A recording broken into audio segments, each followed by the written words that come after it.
It is 11 at night, and it is raining in Istanbul. A man sits alone in a cafe that is about to close.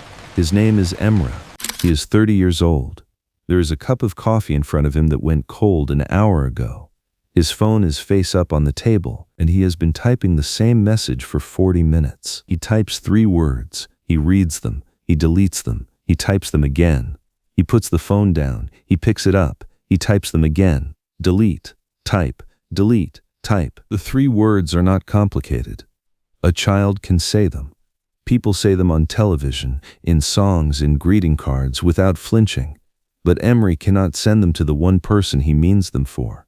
Something in him will not let the message leave his hand. He does not notice the man who sits down across from him. The man is old, gray beard, round glasses, a dark wool suit that belongs to another century. He takes out a cigar, lights it, and watches Emre delete the message for the 40th time. Then he speaks. "You have been writing the same 3 words for 40 minutes, he says. "Tell me, what are they so afraid of?" Emre looks up. He should be startled. He is not. He is only tired. He has been carrying this for a very long time. This is Sigmund Freud, and tonight the cafe is going to become something else. Lie down. Close your eyes.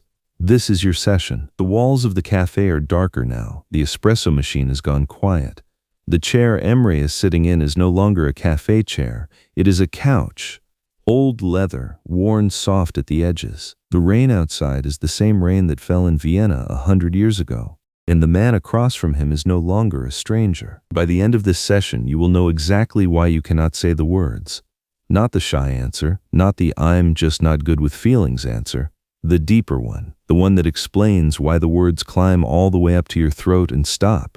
Why you can write them and not send them. Why you can feel them so completely and express them so little. There is a patient I want to tell you about. A woman who came to me unable to speak certain sentences out loud. Her own body would seize before the words could form. I will come back to her. She explains everything that is happening to you right now at 11 at night, with your thumb hovering over send. In 1915, I sat down to write one of the most important essays of my life. It was short. It was called Repression. I was 59 years old, and I had spent 30 years listening to people who could not say what they meant. Repression is not forgetting. It is the opposite of forgetting. Forgetting is when something fades. Repression is when something is so alive, so charged, so dangerous that the mind builds a wall around it and posts a guard at the gate. The thing is not gone. The thing is held down. And holding something down every hour of every day for years costs an enormous amount of energy. And that energy has to come from somewhere. It comes from you, from the part of you that could have been spent on living. The man who cannot say "I love you" is not a man with less feeling inside him. He is a man whose feeling is fully employed, every waking hour, holding a single door shut. Here is what almost everyone gets wrong. They think the words "I love you" are hard to say because they are big, because they mean too much. That is not it. The words are hard to say because somewhere in your history, saying them once cost you something you could not afford to lose. You think you are protecting the other person from the weight of your feelings. You are not. You are protecting yourself from a memory you do not consciously remember. The silence is not shyness. The silence is a defense. And a defense is always built around a wound. You do not have trouble with love. You have trouble with what saying love one time did to you. Let me tell you about Emre. Emre is a composite. He is not one person. He is a pattern I have seen 1,000 times. When Emre was 7 years old, he made his mother a card. He drew a sun and a house and 2 stick figures holding hands, and inside, in the careful letters of a child, he wrote, "I love you, Mom." He waited the whole day to give it to her. When he finally did, she was on the telephone. She glanced at it. She said, "That's nice." She put it down on the counter, and that evening Emre found the card in the kitchen bin underneath the eggshells. He did not cry. Something more important happened. He made a decision. A 7-year-old's decision made far below the level of words. It is not safe to hand someone your heart, because they might throw it away while you are still watching. And then there was his father. His father was a master of a different silence, the kind that fills an entire house. A man who answered fine when asked how he was for 40 years. A man who showed love by fixing the car. by paying the bills, by being completely present and completely unreachable at the same time. So Emery learned two lessons from two parents. From one, that love offered can be discarded. From the other, that a real man does not offer it at all. Now Emery is 30. He has a person he loves. He knows he loves them. He feels it in his chest like a pressure with nowhere to go. And every single time the words come up the elevator of his throat, a 7-year-old down in the basement reaches out and hits the emergency stop. Not because Emery is cold, because Emery is loyal. Loyal to a verdict that was passed when he was far too young to appeal it. But how is this me? Emery says. He has not spoken in a while. His voice comes out rough. I'm a grown man. I'm not 7. Freud does not answer right away. He lets the cigar smoke rise between them. You are both, he says finally.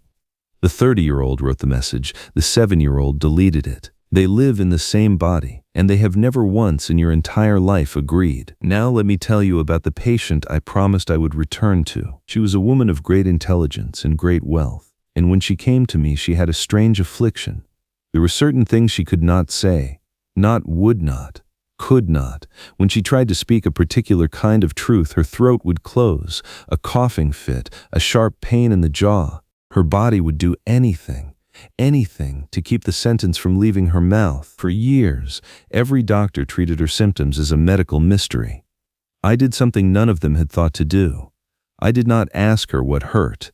I asked her what she had been about to say in the moment the hurt began, and slowly, painfully, over many sessions it came out. As a child, she had once spoken a tender, dangerous truth out loud to someone who turned around and used it against her, and from that day her body had quietly passed a law. Certain sentences are not safe in the open air, so her throat became a gatekeeper. It had been standing at that gate for 30 years, and she had paid for the protection with her own voice. This is the discovery that built everything. The symptom is not the problem. The symptom is the solution to a problem you are no longer allowed to remember. Emery's deleted message and that woman's closing throat are the same machine, running the same program, guarding the same kind of wound. 100 years later, the laboratories caught up with what I had only been able to hear in a quiet room.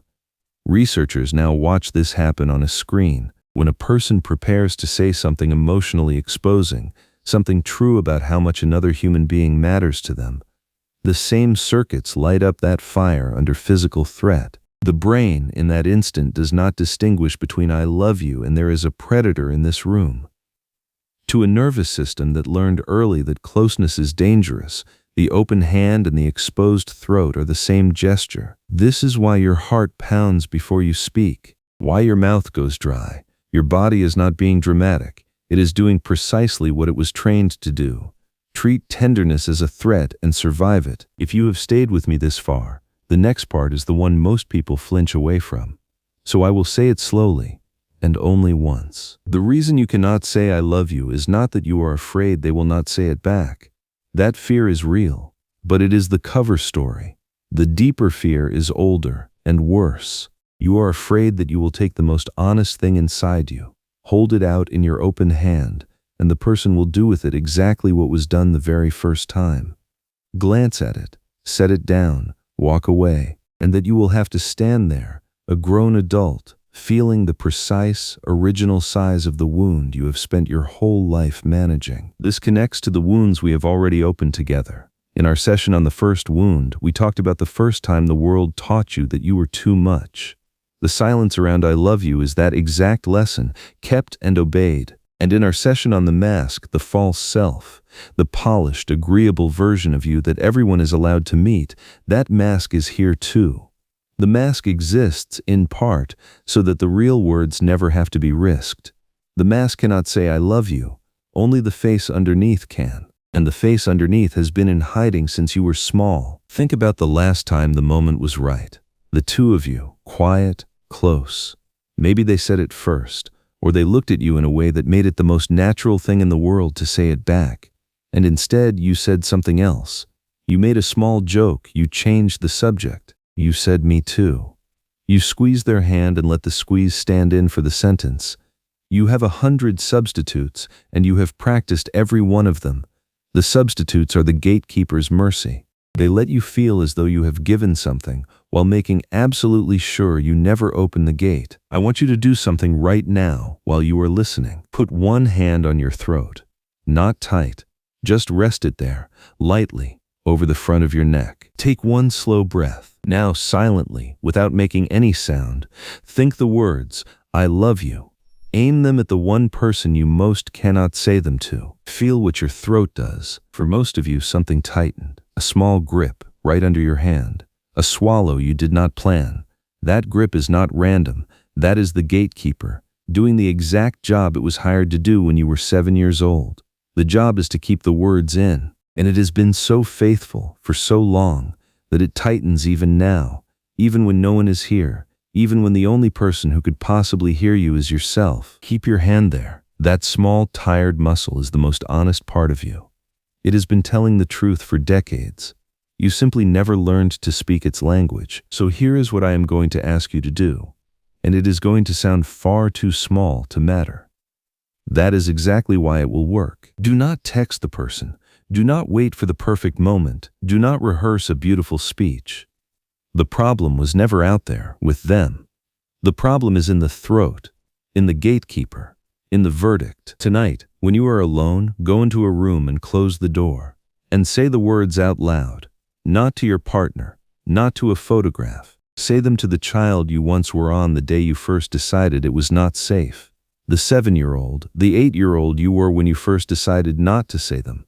Speak directly to her, or to him, and say, "I love you," out loud, into the empty room. Your throat will resist. The first time will feel absurd. You will feel embarrassed, even though there is no one there to witness the embarrassment. That feeling is the verdict, trying to hold itself in place. Say it anyway. Say it once, then twice, then again. What you are doing is teaching the body something it has never been allowed to learn, that the words can be spoken without catastrophe. The mother does not appear to laugh. The father does not appear to withdraw. The disappearance does not come.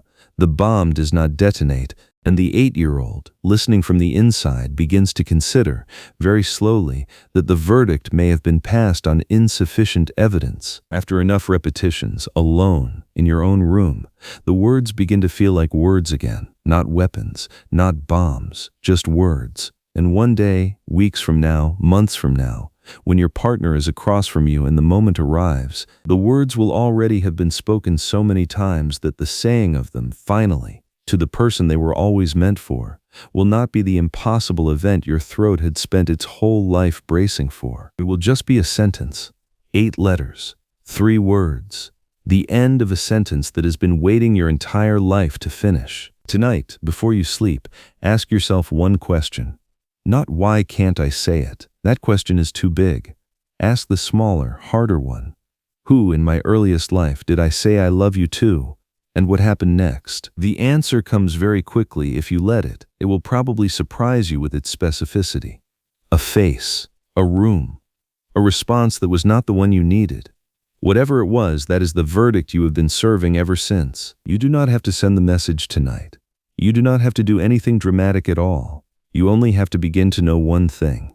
The silence is not yours. It was inherited. And inherited things, once you finally see them, can be put down. In the cafe, the rain is softened. Emery looks down at his phone. The message is still there, half written, the cursor blinking. He looks up to ask the old man one more question. The chair across from him is empty. There is no cigar, no smoke, just a cold cup of coffee. And the rain, and the open message. Emery reads the 3 words one more time.